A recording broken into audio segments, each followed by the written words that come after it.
এটা ময়ে ক'ত চিটিং গেটিং মোৰতো নিজৰ সমষ্টি নাই এতিয়া গতিকে মইতো বেলেগ এটা জেগাত গৈ উঠিব লাগিব এইবাৰ চিটিং গেটিং নাই বিধায়কৰ টিকেট কৰ্তন হ'ব নেকি যদি আপুনি কয় কাটি দিম মই গ'লে ক'ত পাৰিম মোৰটোও কাটি দিয়ক পাৰিলে কি আছে মইতো এজনৰ পৰা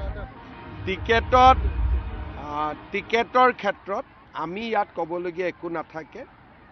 জেপি নাড্ডা ডাঙৰীয়াৰ অধ্যক্ষতাত চেণ্ট্ৰেল পাৰ্লিয়ামেণ্টাৰী কমিটিয়ে সিদ্ধান্ত লয় টিকট কোনে পাব নাপাব কিন্তু বহুত বেছি থাকিব আৰু সাধাৰণতে বিজেপিত মুখৰ পৰিৱৰ্তনো হয় আৰু বিজেপিত আমাৰ সদায় চেষ্টা থাকে যে নতুন উদীয়মান যুৱকে যাতে স্থান পায় মহিলা প্ৰাৰ্থীৰ সংখ্যা আগতকৈ যাতে বাঢ়ে এই দুটা প্ৰচেষ্টা আমাৰ থাকিবই আগত যদি মহিলা 4 গৰাকী আছে এবাৰ 5 গৰাকী হওক নতুন ইয়ং ব্লাড যাতে আহি থাকে পাৰ্টিটো যাতে এক প্ৰকাৰ এনেকুৱা হৈ নাযায় যে নতুন পুৰুষ তাতে নাহে যোৱাবাৰে যেনেকৈ আমি কৃষ্ণ কমল তাঁতীক টিকট দিছিলোঁ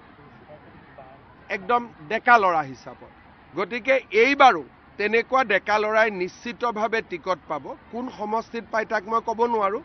কিন্তু নিশ্চিতভাৱে একেবাৰে নতুন যুৱকেও টিকট পাব চিটিং গেটিং তাৰমানে কনফাৰ্ম